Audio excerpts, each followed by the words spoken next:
kita di bumi Melayu, kayaknya nggak afdol nih Kak, kalau misalnya kita nggak mengawalinya dengan sebuah pantun ya. Setuju. Siang hari ini terik sekali, panasnya bikin kita sangat terharu. Akhirnya kita bertemu kembali di Adiaksa Podcast Kejaksaan Negeri Pekanbaru. Halo Sobat Adiaksa, hari ini kita kembali lagi dalam serba-serbi obrolan penting Adiaksa Podcast. Dan topik kita pada hari ini menarik sekali nih, karena kita akan membahas seksi perdata dan tata usaha atau datun di Kejaksaan Negeri Pekanbaru. Dan hari ini kita kedatangan narasumber dari mas-mas yang gagah nih dari Seksi Perdata dan Tata Usaha Negara di Kejaksaan Negeri Pekanbaru. Halo, Halo. Assalamualaikum Mas. Waalaikumsalam. Mas, boleh perkenalkan diri terlebih dahulu kepada Sobat Adiaksa? Ya, perkenalkan, saya Jeffrey Armando-Pohan selaku Kasubsi Perdata dan Tata Usaha Negara di bidang Perdata dan Tata Usaha Negara Kejaksaan Negeri Pekanbaru. Nah, kebetulan ini rekan saya. Saya Rahadian Mahardika selaku Kasubsi Pertimbangan Hukum pada Seksi Perdata dan Tata Usaha Negara Kejaksaan Negeri Pekanbaru. Oke, dengan Mas Jeffrey dan Panggilannya Dika. Mas Dika. Mas Dika. Oke. Dari ini boleh kita tahu SK pertama kalinya di mana nih, Mas? Kalau aku pertama kali di Kuansing, itu Kuansing. calon jaksanya di Kuansing, terus pendidikan jaksa, habis itu ke Pelalawan, habis ke Pelalawan masuk ke Pekanbaru. Masih di Riau-Riau aja Di sih. Riau ya. Kalau Mas Ya, Jeffrey? kalau saya beda awalnya di Riau. Oh, Pertama penempatan di Kejarisiak, baru pendidikan jaksa ke Jambi, provinsi tetangga kita di Merangin, baru akhirnya ke Pekanbaru. Baru lagi, balik lagi. Baik. Nah, kita mau tahu nih Mas, kok mas-masnya nggak pakai baju kejaksaan ya? Kenapa ya? Baju seragam ya? Iya, baju seragam. Karena Seksi Perdata dan Tata Usaha Negara itu nama lainnya adalah Jaksa Pengacara Negara. Karena kita sifatnya pengacara, tentu seragam kita juga dibedakan supaya lebih friendly aja. Oh, friendly ya. Bahasa Cuman memang kekinian. ditentukan tiap hari Selasa dan hari Kamis itu kita pakai warna biru muda. Di hari Senin dan hari Rabu kita pakai baju warna putih, dan Oh, gitu. kedapatan hari ini hari Rabu ya kita pakai baju putih. Oh, baik. Hari Jumat free ya berarti ya? Hari Jumat yang penting bebas dan Bebas sopan. sopan. Bukan libur ya. Iya.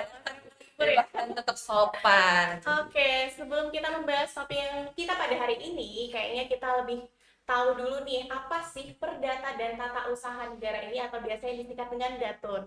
Karena pasti ada beberapa Sobat Adiaksa yang belum tahu mengenai Datun ini. Boleh dijelaskan, Mas? Oke, ini seksi perdata dan tata usaha negara ini merupakan salah satu bidang ya di kejaksaan. Di Kejaksaan Negeri Pekanbaru juga ini diatur di Undang-Undang Kejaksaan Republik Indonesia. Itu mempunyai 5 tupoksi yang seperti pertama bantuan hukum, itu baik secara litigasi maupun non litigasi, penegakan hukum, pelayanan hukum, pertimbangan hukum, dan tindakan hukum lainnya. Mungkin Pak Dika bisa Ya. dijelaskan. Itu 5 komponen tadi itu kan memang tupoksi kita. Cuman pada intinya sesuai dengan nama seksi kita, Perdata dan Tata Usaha Negara, itu yang menjadi ruang lingkup kita hanya permasalahan perdata dan tata usaha negara aja. Jadi urusan tindak pidana itu nggak masuk ke dalam ranah kita. Tapi kalau urusannya keperdataan, kontrak, atau ada surat ketetapan yang merupakan objektun, itu bisa kita tindak lanjuti lah di dalam proses 5 yang disampaikan oleh Pak Jeffrey tadi. Oh, baik. Jadi begitu ya, Mas ya. Gitu. Nah, jadi Sobat Adiaksa, Perdata dan Tata Usaha Negara atau Datun ini mempunyai tugas-tugas nih seperti penegakan hukum, bantuan hukum, pertimbangan hukum, tindakan hukum, dan pelayanan hukum kepada masyarakat. Kurang lebih seperti itu ya, Mas ya. Iya, betul. Iya. Nah, baik. Nah, kalau untuk strukturnya sendiri nih, Mas. Struktur di seksi Datun Kejaksaan Negeri Pekanbaru itu apa aja sih, Mas, dan berapa jumlah personilnya? Kalau di seksi Perdata dan Tata Usaha Negara, kita bicara di Kejaksaan Negeri ya. Itu ada kepala seksi Datun. Di bawahnya ada 2 orang kasubsi.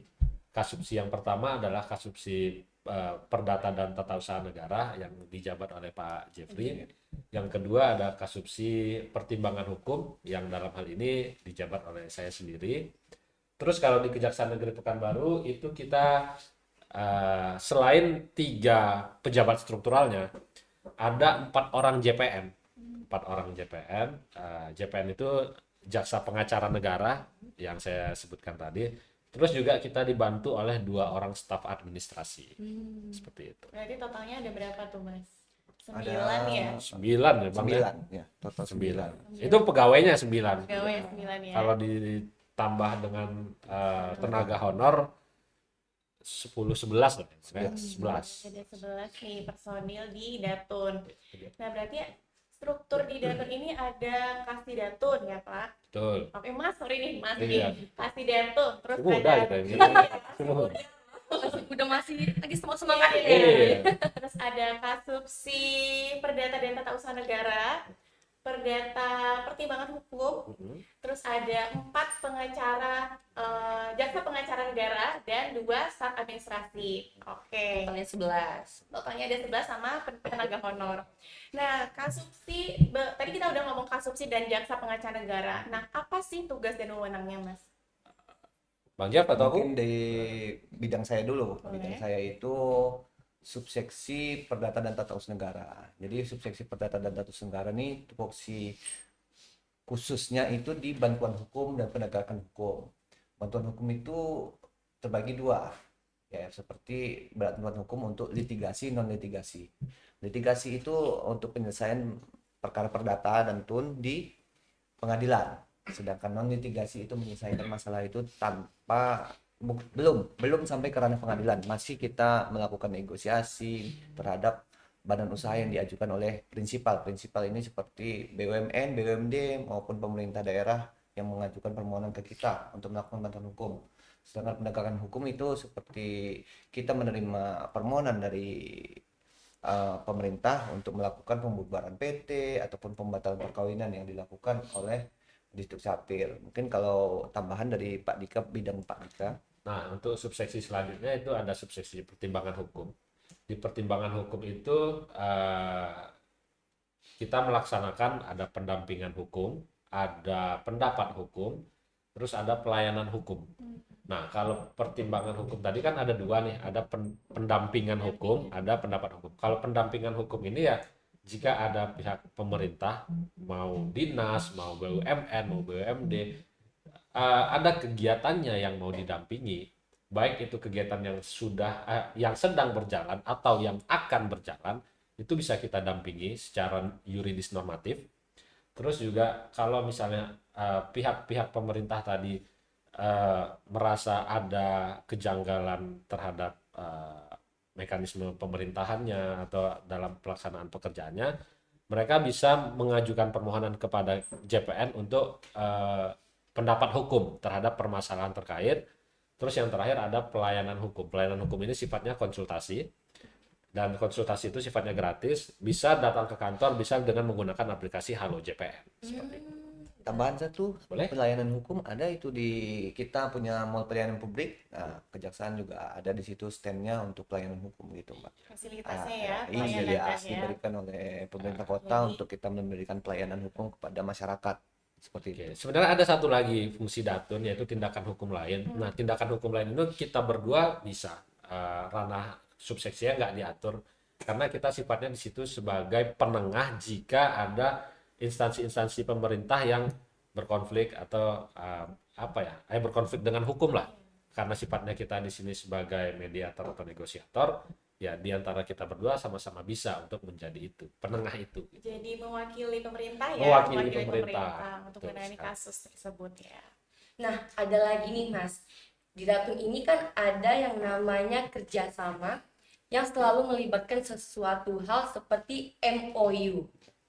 Nah, mungkin bisa dijelasin nih Mas, MOU seperti apa sih yang dikerjakan oleh Datun ini? Oke. Iya nih. Kalau kita ini Perdata dan Tata Usaha Negara biasanya didahului oleh pendapat kerjasama, perjanjian kerjasama, yaitu MOU disingkat, biasa dibilang orang MOU. Jadi kita tuh melakukan perjanjian kerjasama kepada pemerintah daerah, BUMN, BUMD. Contohnya kalau di Kejari Pekanbaru ini kita melakukan MOU kepada pemerintah Kota Pekanbaru, kepada Bank BRI, Bank Rio Kepri, Bank BPJS Ketenagakerjaan Kesehatan, Bapenda, kemudian juga kita melakukan MOU terhadap PT Pos kemarin karena untuk melakukan biasa kita ngirim surat undangan atau panggilan kepada badan usaha yang kita lakukan penagihan gitu. Nah, jadi MOU itu uh, kita harus melaksanakan MOU dulu, baru Terjalankan. 5 fungsi Datun tadi bisa diakses dengan mudah oleh si instansi pemerintah tadi. Nah, karena di dalam MOU itu nanti disebutkan akan bersepakat untuk melaksanakan apa-apa-apa. Nah, apa-apa tadi itu ya 5 fungsi Datun tadi lah gitu. Jadi mempercepat atau mempermudah mekanisme untuk melaksanakan 5 fungsi Datun tadi gitu. Oh, jadi begitu ya Mas ya. Nah, jadi Sobat Adiaksa, MOU itu sendiri adalah langkah awal ya Mas ya. Langkah awal. Langkah awal dalam membuat perjanjian kerjasama yang lebih mengikat antara kedua belah pihak. Jadi MOU ini adalah kunci utamanya baru bisa terjalankan fungsi Datun ini ya. Iya. Nah, ya Datun ini berperan juga sebagai bantuan hukum, penegakan hukum, pendapat hukum, pendampingan hukum, tindakan hukum, pelayanan hukum, dan penyelamatan keuangan negara ya. Nah, sekali. Nah, tadi kita sudah membahas MOU nih Mas ya. Nah, kegiatan lain nih Mas, apalagi sih yang dilakukan oleh bidang Datun di Kejari Pekanbaru ini selain yang tadi itu Mas yang disebutkan tadi? Mungkin yang belum kita sebutkan di sini adalah di ranahnya pertimbangan hukum ya. Di pertimbangan hukum ini kita ada pendampingan hukum. Di sini kurang lebih ada 13 pendampingan hukum yang sedang berjalan. Itu diantaranya ada dari Dinas PUPR, pelaksanaan pembangunan gedung. Nah, terus ada dari Dinas PUPR juga, tapi dari bidang Bina Marga, itu ada perbaikan atau pembangunan jalan. Terus juga ada dari Dinas Pendidikan, Dispora, Dinas Kepemudaan dan Olahraga, itu terkait pembangunan sepatu roda, stadion sepatu roda. Terus juga ada dari DLHK, Dinas Lingkungan Hidup dan Kehutanan. Terus juga yang terakhir ada dari Bapenda. Nah, seperti itu. Jadi kerjasama dengan instansi dari Pemko, Iya, Bapenda, PLN juga ya. PLN. Nah, karena tadi sebagaimana disebutkan oleh Bang Jeffrey kita ber-MOU dengan Pemko. Nah, Pemko kemarin ada mengajukan permohonan untuk melaksanakan pendampingan hukum. Pendampingan hukum, Nah, ya, itulah ya. tadi pendampingan dengan instansi pemerintah yang saya sebutkan tadi. Oke nih. Nah, ini juga ada katanya surat kuasa khusus nih, Mas. Dan terus ada non litigasi dan litigasi. Nah, itu tuh apa ya, Mas? Bisa dijelaskan? Iya, ini jadi kadang ada perbedaan kok ada nonnya kan gitu. Iya. Jadi itu di bidang bantuan hukum. Bantuan hukum di bidang saya kebetulan di Perdata dan Tata Usaha Negara. Jadi litigasi itu permohonan yang dilakukan oleh prinsipal kepada Kejari Pekanbaru untuk mewakili di persidangan. Jadi misalnya ada gugatan perdata baik itu untuk kepada Kejari Pekanbaru sendiri ataupun kepada pemerintah Kota Pekanbaru ataupun badan usaha milik negara. Contohnya saya pernah mewakili Kejaksaan Negeri Pekanbaru ke Bali, sidang sampai ke Bali. Sidang sama ke Bali, ya di sanalah kita bersidang, saya mewakili Kejaksaan Negeri Pekanbaru dan mendapatkan surat kuasa khusus itu non litigasi. Kemudian juga di BPJS kita melakukan gugatan kepada badan usaha yang melakukan penunggakan pembayaran iuran BPJS. Sedangkan non litigasi ini yang seperti sekarang ini hari ini masih berjalan, seperti masyarakat lalai untuk melakukan kewajiban yang membayar pajak PBB, nasabah bank yang melakukan pinjaman yang tidak taat membayar. Jadi seperti itu perbedaannya. Tapi itu di luar pengadilan kalau non litigasi. Jadi kita undang, kita sharing apa kendalanya sehingga melakukan tunggakan seperti itu. Mungkin ada tambahan dari Oh ya, intinya kalau kita mau melakukan suatu tindakan mewakili pemerintah, tentu diawali dengan surat kuasa khusus. Ya. Disingkat dengan SKK tadi. SKK tadi itu penyerahan kuasa, penyerahan pemerintah luar kepada Kepala Kejaksaan Negeri. Nanti Setelah SKK itu udah ditandatangani, muncul lagi yang namanya surat kuasa substitusi. Itu penyerahan wewenang dari Kepala Kejaksaan Negeri kepada Jaksa Pengacara Negara. Nah, jadi mekanisme seperti itu. Kalau memang udah terbit SKK dan SKS-nya, bisa untuk melaksanakan fungsi-fungsi datun tadi. Seperti itu. Berarti dari mulai SKK dulu, baru diterbitkan SKK. surat kuasa Substitusi. substitusi ya, baru nanti ke jaksa. Berarti di awalnya jaksa baru mulailah jaksa pengacara ini bertindak ya. Iya. Sampai ke Bali loh Mas Jeffrey. Iya. Luar biasa. Memang ke Bali kemana lagi nih Mas? Kebetulan kemarin karena memang itu digugatnya Pengadilan Negeri Gianyar, saya ke Gianyar. Kebetulan memang diarahkan pimpinan untuk mewakili pimpinan karena kita mendapat gugatan. Kalau di Pekanbaru sering kita mendapat gugatan seperti gugatan tentang barang bukti. Nah, jadi kami mewakili pimpinan yang digugat untuk melakukan litigasi. Kalau itu surat kuasa litigasi. Paling jauh kemana nih Mas? Ke Bali. Ke Bali. Ke Bali. Ya. Itu ke Bali dibiayain negara loh. Iya. Ada seru-serunya juga Iya. ternyata ya. Menangani kasus ya.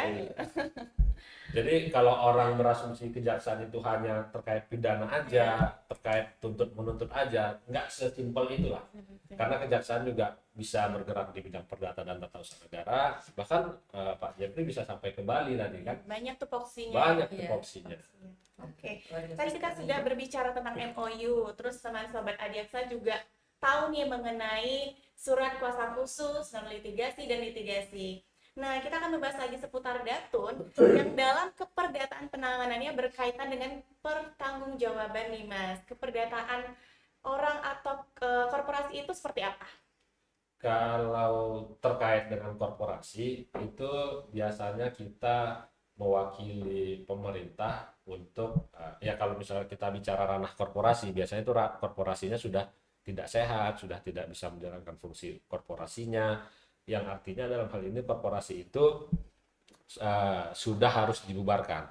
Tapi siapa nih yang bisa melakukan pembubaran korporasi? Memang korporasi itu berdiri dia atas dasar akta pendirian. Akta pendirian yang buat siapa? Kemenkumham kan. Nah, kita ambil contoh kasus ya.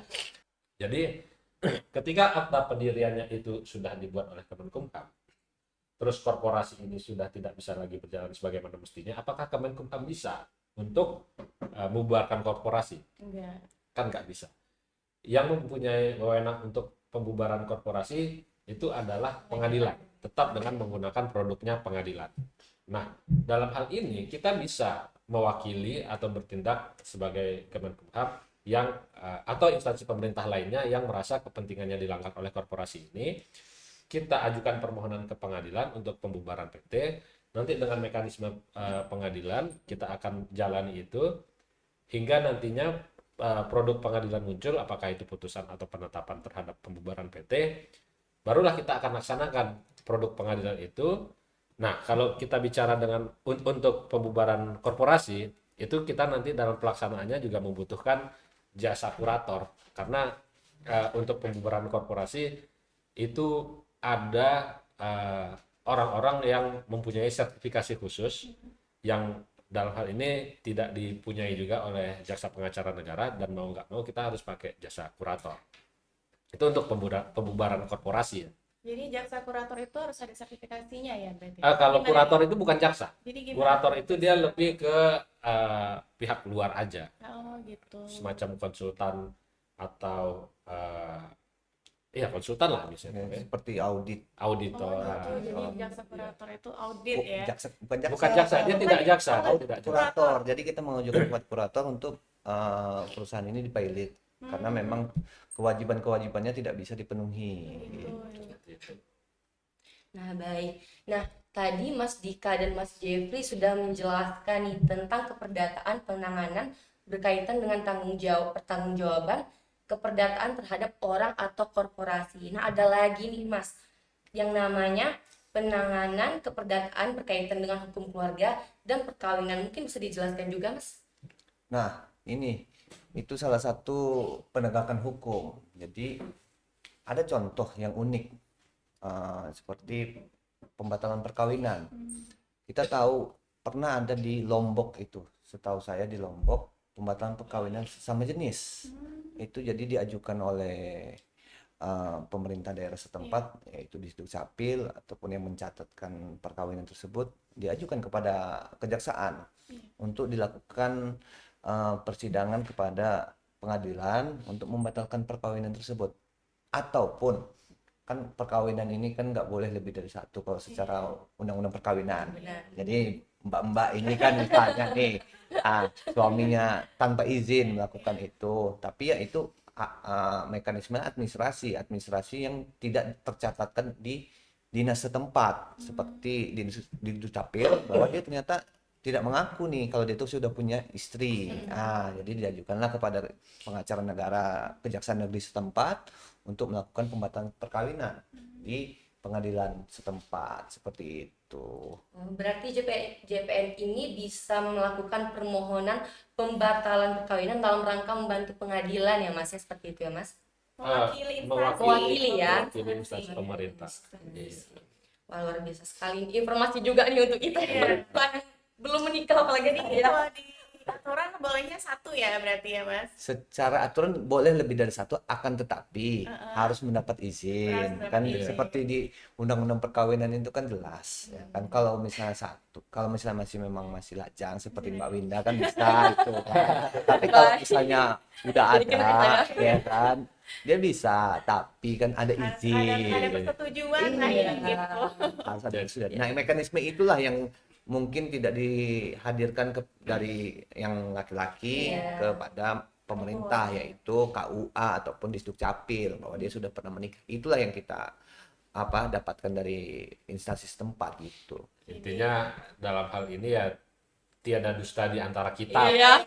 Kalau ada dusta berarti kan ada yang palsu. Iya. Iya, ada yang disembunyikan Ada yang ya disembunyikan. Mas ya. Identitasnya apa? Bisa jaksa pun bertindak. Iya. Oke. Gitu, oke. Oke. Oke, luar biasa sekali nih. Terima kasih loh Masnya. Oke. Nah, ada lagi nih Mas.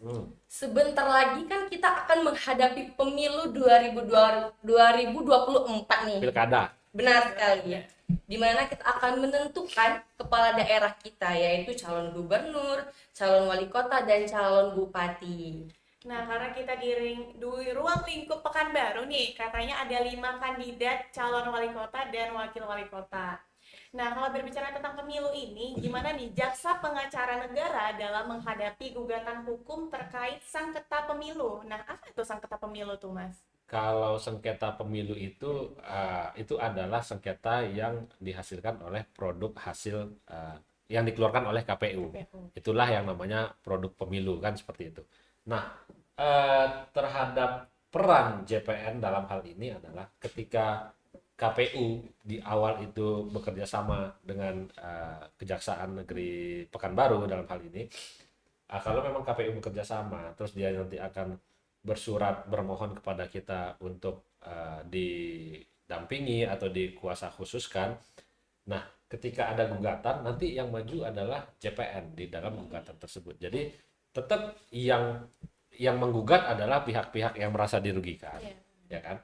Tapi dalam proses gugatannya yang maju untuk mewakili KPU adalah jaksa pengacara negara, jaksa pengacara negara. Nah, ya biasanya itu memang hasil-hasil dari produk-produk KPU ya, yang namanya sengketa pemilu itu seperti itu. Banyak yang nggak setuju gitu ya, Iya, jadi dan gugatan gitu ya. betul, karena di Pekanbaru ini kan calonnya ada 5 ya. Iya. Biasanya kalau calonnya banyak itu cenderung kondisi politik nggak sepanas kalau calonnya 2. Nggak stabil ya. Nah, jadi. karena kalau calonnya 2 itu biasanya kan sama-sama calon kuat lah, Iya. rawan terjadi perpecahan lah. Tapi kalau 5 kan terlalu banyak orang mau pecah kemana kan kayak gitu. Jadi ya mudah-mudahan situasi politik di Pekanbaru dalam keadaan kondusif, tidak banyak sengketa pemilu, dan sampai hari ini juga rasanya juga aman lah, Aman ya. Sejauh ini aman ya, Sejauh Mas ini ya. aman lah. Dan semoga kedepannya juga dapat berjalan dengan lancar ya pilkada kita Iya. pada tahun ini Bentar ya, lagi Mas ya, ya. ini memasuki November loh. Untuk informasi, pilkada itu nanti tanggal 27 November. Iya, 27 November. Kalau boleh tahu, boleh nggak nih tahu nih? Nggak ya? Jangan, Di balik layar aja. Aja tuh nih. jangan. Nanti kena kode etik lagi. Iya. Kita kan orang-orang beretik. harus milih ya, jangan Harus goblok milih, ya. harus. Milih. Iya. Untuk Pekanbaru yang lebih baik. Iya, luar biasa sekali. Betul tidak Pak Jeffrey? Oh, betul Betul sekali. sekali. Jaksa Pak Jeffrey. Sudah kemana-mana. Sudah ke Bali loh. Oke. Lain kita bisa ya. Oh, bisa. Aku mau komen takut salah ini. Iya. Nah, baik, luar biasa sekali ya pembahasan kita pada hari ini, seru sekali. Mulai dari membahas tentang MOU, tentang pelayanan seputar hukum, hingga perkawinan. Seperti itu ya. Nah, Mas, sebelum kita mengakhiri podcast kita pada hari ini nih, mungkin boleh Mas Dika dan Mas Jeffrey memberikan pesan dan kesan nih kepada Sobat Adiaksa kita yang menonton di sana. Boleh, mau dimulai dari siapa duluan? Ya, Mas untuk Jeffrey dulu. rekan-rekan kita Sobat Adiaksa, mungkin kan kita juga ada penerimaan nih Kejaksaan Republik Indonesia. Mungkin Benar. bagi rekan-rekan yang mungkin saya doakan lulus, yang udah Amin. tes kan ini kan udah tes, Iya. kan, lulus kan. Nah, semoga nanti kita bisa bergabung dan menjadikan kejaksaan jauh lebih sempurna dan lebih perfect lah di Amin. masyarakat. Bukan hanya untuk negara tapi juga untuk masyarakat gitu. Oke, udah Bang. Ya. Selanjutnya Penunggu ya. kalau pesan dari saya bagi teman-teman di luar sana yang merasa hidupnya sulit dengan kondisi saat ini, itu jangan berputus asa, karena sejatinya adalah untuk memperbaiki sesuatu mulailah dari diri sendiri dulu. Setuju. Nah, kalau diri sendiri kita udah mulai untuk menjadi orang baik, udah memberikan manfaat untuk orang lain, bayangkan kalau setiap orang melakukan itu, kebaikan apa yang bisa didapatkan oleh negara tercinta kita Indonesia ini. Jadi ya, untuk mendapatkan hal baik, mulailah menjadi diri yang lebih baik untuk diri sendiri, untuk orang lain. Mudah-mudahan orang lain juga akan merasa manfaat akan diri kita, akan tergerak untuk menjadi lebih baik juga, untuk menciptakan kondisi. Oke. Ya, diawali dengan kebaikan ya, maka seterusnya akan dapat kebaikan juga. Oke. Nah, baik, terima kasih atas pesannya nih mas-mas semua. Oke, semoga podcast kita pada hari ini bermanfaat dan semoga Sobat Adiaksa mendapat wawasan mengenai Seksi Perdata dan Tata Usaha Negara di Kejaksaan, khususnya Kejaksaan Negeri Pekanbaru. Benar sekali. Dan saya Nurwinda dan rekan saya Apa? selaku host podcast pada hari ini mohon pamit undur diri. Apabila ada salah kata atau perbuatan kami mohon maaf. Nah, Mas Jeffrey dan Bang Dika, Mas Dika. Oh ya. Tadi Oke. Pak Oke. ya. Iya. Iya, udah 2 kali kayaknya. Grogi kayaknya kali itu, Mas. Oh, janganlah. Ada Pak, Mas. Iya. Grogi. Ganti ya. Nah, karena kita sudah mulai podcast ini dengan pantun, maka akan kita akhiri dengan pantun Iya, pula. boleh, gimana pantunnya tuh, Kak? Kena tilang di bundaran Simpang 3. Cakep. Ambil tilangnya di Kejaksaan Negeri. Jangan pakai calo ya. Sampai jumpa di Adiaksa Podcast selanjutnya dengan bintang tamu yang lebih seru lagi. Sekian dari kami. Terima kasih dan assalamualaikum warahmatullahi wabarakatuh.